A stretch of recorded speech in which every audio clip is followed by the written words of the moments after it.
ভাইরাসের আক্রমণ হলে সেক্ষেত্রে মরিচের পাতা কুঁকড়ে যেতে পারে, ছোট পাতা মোটা এবং পুরু হতে পারে, গাছের গ্রোথ থেমে যেতে পারে। এরপরে কেন হতে পারে? পোকার আক্রমণের কারণে হতে পারে। আসসালামু আলাইকুম প্রিয় কৃষক ভাইরা এবং তরুণ কৃষিকর্তা ভাইরা, আমি কৃষিবিদ এসএম ফজলে রাব্বি, সবাইকে জানাচ্ছি অনেক অনেক শুভেচ্ছা এবং অভিনন্দন। প্রিয় বন্ধুরা, যে বিষয়টি নিয়ে আমি এখন কথা বলতে যাচ্ছি সেটা হচ্ছে যে আধুনিক পদ্ধতিতে মরিচ চাষ এবং সেই বিষয়ে একটি অনলাইন প্রশিক্ষণ কোর্স, যেটি শুরু করতে যাচ্ছি আগামী 13ই মে থেকে 16ই মে পর্যন্ত। 4 দিন ব্যাপী ক্লাস এবং সময় হলো রাত 8টা থেকে 9টা 30 মিনিট পর্যন্ত।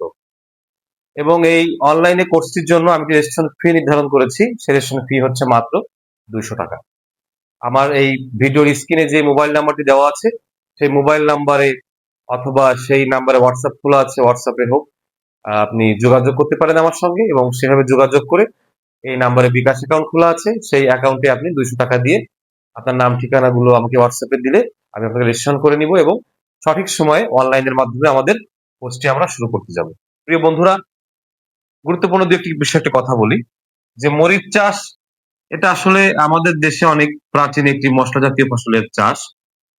স্বাভাবিকভাবে আমরা ঘর বাড়িতে কম বেশি অল্প অল্প করে অনেকেই গাছ লাগিয়ে খাই, কিন্তু যখন আমরা এই মরিচ চাষটা বাণিজ্যিক ভাবে যাই, বাণিজ্যিক চাষে গেলে কিন্তু অনেক ধরনের সমস্যার সম্মুখীন কিন্তু আমরা হই। যেমন শুধু একটা বিষয় দিয়ে আমি একটা এক্সাম্পল দিব, সেটা হলো কি যে মরিচের পাতা কোঁকড়ানো। এটা কিন্তু খুবই একটা কমন সমস্যা যে মরিচের এই যে উপরের দিকের পাতা কুঁকড়ে যায়, স্বাভাবিক থাকে না। এই যে উপরের দিকে পাতার কিছু আমি ছবি দিচ্ছি। অনেক সময় মরিচের নিচের দিকের পাতাও কুঁকড়ে যায়। খুবই কমন একটি সমস্যা। বাণিজ্যিকভাবে মরিচ চাষ করতে গেলে এটা কিন্তু খুবই কমন সমস্যা, এই যে পাতা কুঁকড়ানোর সমস্যাটা। এখন বিষয়টা হচ্ছে পাতা কুঁকড়ানোর সমস্যার কারণ কি? এর অসংখ্য কারণ থাকতে পারে। যেমন প্রথম কারণ হতে পারে ভাইরাস জনিত।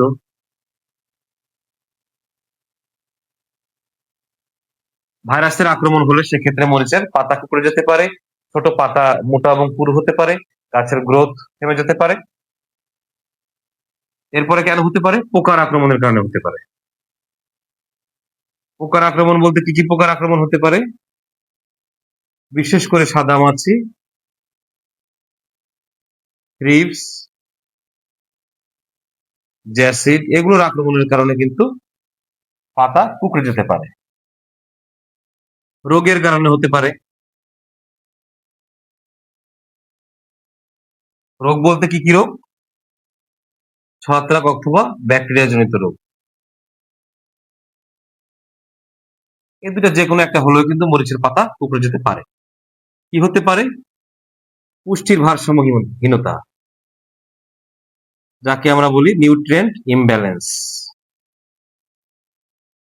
অর্থাৎ যেই বিভিন্ন ধরনের মাইক্রোনিউট্রিয়েন্ট গুলো থাকে, বিশেষ করে তার মধ্যে রয়েছে ক্যালসিয়াম, রয়েছে সালফার, রয়েছে ব্রোন, রয়েছে ম্যাগনেসিয়াম, এরকম যে মাইক্রোনিউট্রিয়েন্ট গুলো আছে, এইগুলোর ঘাটতির কারণে কিন্তু পাতা কুঁকড়ে যেতে পারে। আরো কি হতে পারে? পরিবেশের পরিবর্তন বা ভারসাম্যহীনতা। পরিবেশের পরিবর্তন বা ভারসাম্যহীনতা বলতে আমরা কি বুঝি? যেমন ধরুন, তাপমাত্রার হ্রাস বৃদ্ধি হতে পারে, দিন আর রাতের তাপমাত্রার একটা বড় ব্যবধান থাকতে পারে, হঠাৎ করে তাপমাত্রা বেড়ে যাওয়া বা কমে যাওয়া হতে পারে। এরপর কি হতে পারে? পানি জমে যাওয়া, গাছের শিকড়ের ক্ষতিগ্রস্ত হয়, সেক্ষেত্রে কিন্তু পাতা কুঁকড়াতে পারে। এরকম অসংখ্য কারণ থাকতে পারে, যে কারণগুলোতে কিন্তু মরিচের পাতা কুঁকড়ে যেতে পারে।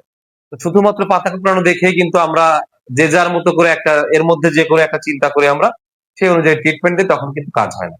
তো এরকম করে একটার পর একটা ট্রিটমেন্ট দিলেও কিন্তু একটা সময় আমরা দেখা যাচ্ছে গাছকে বাঁচাতেই পারি না। ফলন তো পাওয়া দূরে থাক, আরো তো অনেক হাজার সমস্যা রয়েছে। তো এরকম ভাবে সঠিক বৈজ্ঞানিক ভাবে আমাদের জানতে হবে, রোগগুলো আমাদের চিনতে হবে, কিভাবে আমরা মরিচ চাষ করব, একদম চারা তৈরি থেকে শুরু করে আমরা ফলন তোলা পর্যন্ত কি কি পরিচর্যা করব, এবং মরিচের কি কি রোগ হতে পারে, সেক্ষেত্রে আমাদের কি কি ট্রিটমেন্ট দিতে হবে, কখন কোন সার কতটুকু পরিমাণে ব্যালেন্স করে প্রয়োগ করতে হবে, কোন জাতের মরিচ কখন রোপণ করলে আমরা লাভবান হব, সার্বিক সবকিছু মিলে কিন্তু এই অনলাইন কোর্সটি করা হবে।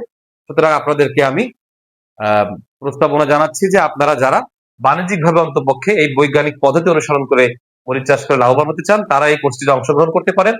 এবং সেই ক্ষেত্রে আমি আবারও বলছি, আমার এই মোবাইলের স্ক্রিনে যে ফোন নাম্বারটা দেওয়া আছে সেই নাম্বারে আপনারা ফোন দিয়ে যোগাযোগ করতে পারেন, বা এই নাম্বারে হোয়াটসঅ্যাপ অ্যাকাউন্ট খোলা আছে তার মাধ্যমে আপনারা যোগাযোগ করতে পারেন। আর যে রেজিস্ট্রেশন ফিটি 200 টাকা, সেটি আপনারা এই নাম্বারে বিকাশ খোলা আছে সেভাবে আপনারা প্রদান করে তারপরে আপনাদের রেজিস্ট্রেশন কর্মকাণ্ড সম্পন্ন করতে পারেন। প্রিয় বন্ধুরা, সবাই আজকের মধ্যে ভালো থাকবেন। যদি আমার এই ভিডিওটি ভালো লেগে থাকে তাহলে অবশ্যই ভিডিওটিতে একটি কমেন্ট করবেন, লাইক করবেন, শেয়ার করে সবার মধ্যে ছড়িয়ে দিবেন। আর আমার চ্যানেল থেকে নিয়মিত কৃষি বিষয়ক নানা পরামর্শমূলক ভিডিওগুলো পেতে অবশ্যই আমার চ্যানেলটি আপনারা সাবস্ক্রাইব করবেন। সবাই সুস্থ থাকবেন, ভালো থাকবেন। আজকের মতো এখানেই। আল্লাহ হাফেজ।